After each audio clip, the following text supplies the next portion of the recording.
चित्तौड़गढ़ के बेगू कस्बे में प्यास बुझाने वाला पानी ही दूषित होकर कहर बरपा रहा है। धूलखेड़ा गांव में अब तक 2 लोगों की जान जा चुकी है।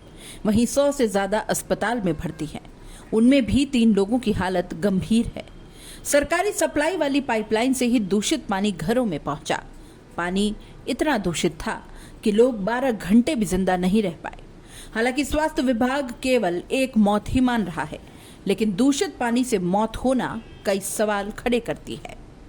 बेगू कस्बे के वार्ड 25 के गांव धूलखेड़ा में करीब 300 की आबादी है। पीने के पानी के लिए पूरा गांव जलदाय विभाग की सरकारी सप्लाई पर ही निर्भर है। मौके पर जाकर देखें तो सामने आता है कि पानी सप्लाई की पाइपलाइन गंदी नालियों से होकर जा रही है। ग्रामीण बताते हैं कि 10 दिन पहले नगर निगम की एक मशीन नालियों की साफ सफाई का काम कर रही थी। इसी दौरान कहीं कनेक्शन की पाइपलाइन टूट गई। इसी से गंदा पानी मुख्य लाइन तक पहुंचा और धीरे धीरे सप्लाई के जरिए पूरे गांव में फैल गया। शुरू में न तो पानी में बदबू आ रही थी और न ही इसका रंग बदला। अचानक ही लोगों के बीमार पड़ने का सिलसिला शुरू हुआ। अब तक 100 से ज्यादा लोग अस्पताल पहुंच चुके हैं और 2 की मौत हो चुकी है।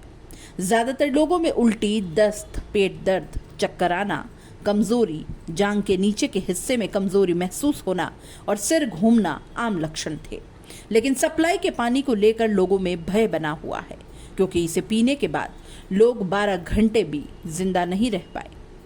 15 मई को गांव के बडला के चौक निवासी 84 वर्षीय गोपीलाल धाकड़ की संक्रमण से तबीयत बिगड़ी। उन्हें अस्पताल भर्ती करवाया गया। गोपीलाल घर में अकेले ही रहते थे और खुद पानी भरते थे। उनकी बहू और पोता लाडपुरा में रहकर मजदूरी करते हैं। पानी पीने के बाद संक्रमण इतना तेजी से फैला कि गोपीलाल को चित्तौड़ रेफर किया गया। 15 मई की रात को करीब 11:30 बजे उनकी मौत हो गई। वहीं 16 मई को गांव के शंकरलाल धाकड़ भी पानी पीकर बीमार पड़े। तबीयत बिगड़ी तो पहले बेगू, उसके बाद चित्तौड़ रेफर किया। आईसीयू में इलाज के दौरान उनकी 19 मई को मौत हो गई।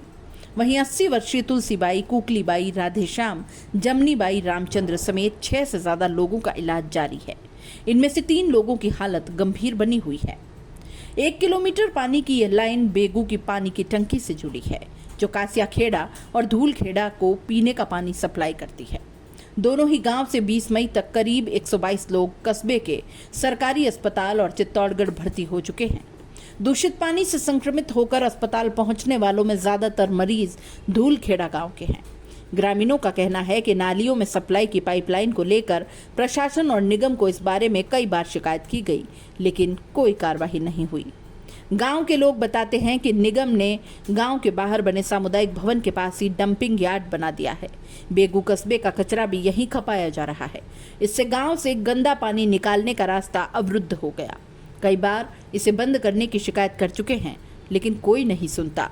गांव के लोग ये भी कहते हैं कि दूषित पानी का सैंपल भी 16 मई को ग्रामीण ही अपने साथ जलदाय विभाग में जांच कराने को लेकर गए थे। बड़ी संख्या में ग्रामीण के अस्पताल में भर्ती होने के बाद टीम 2 दिन बाद हरकत में आई। आनन फानन में सर्वे कराने के साथ ही दूषित पानी के रिसाव को बंद कराया। इसके बाद पूरे गाँव के पानी की पाइपलाइन और घरों के कनेक्शन की जाँच करवाई जा रही है। बेगू अस्पताल में संक्रमण से गंभीर रूप से पीड़ित बच्चे, बुजुर्ग, महिला और युवा भर्ती हैं। पूरा एक वार्ड इन्हीं संक्रमितों के लिए बनाया गया था। ग्रामीणों का यह भी कहना है कि यह आंकड़ा इससे भी ज्यादा था, क्योंकि कुछ लोग अपने परिजनों को निजी अस्पतालों में भी लेकर गए थे। वहीं अस्पताल के एक कर्मचारी ने बताया कि रोज जितने मरीज अस्पताल से छुट्टी लेकर घर जा रहे हैं, उतने ही भर्ती भी हो रहे हैं। औसतन एक दिन में 15 से 20 मरीज संक्रमण की शिकायत लेकर आ रहे हैं। दूषित पानी से जान गंवाने वाले गोपीलाल के बेटे की कोरोना से मौत हो गई थी। उसकी पत्नी गीताबाई अपने दोनों बेटे राजकुमार और दीपक के साथ लाडपुरा में रहती है। नरेगा से लेकर बेलदारी कर ये अपने परिवार का पेट पालते हैं, लेकिन गीता देवी को भी पति की मौत के बाद लकवा मार गया। बड़ा बेटा राजकुमार पढ़ाई छोड़कर मां के साथ मजदूरी का काम करता है, जबकि छोटा अभी 9वीं क्लास में पढ़ रहा है। उनका कहना है कि परिवार में बेटे को प्रशासन से कोई मदद मिल जाए तो काफी सहारा होगा। की तरह पानी था और पेट खराब हो गया और उल्टी, दस्त और शरीर में कमजोरी के कारण चक्कर आना, पैदल नहीं चल पा रहा, बेहोश होना। जो भी सप्लाई थी उसको रोका और अभी हम जितने भी क्लोरोनाइजेशन सुपर क्लोरोनाइजेशन के साथ साथ घर घर सर्वे कर रहे हैं।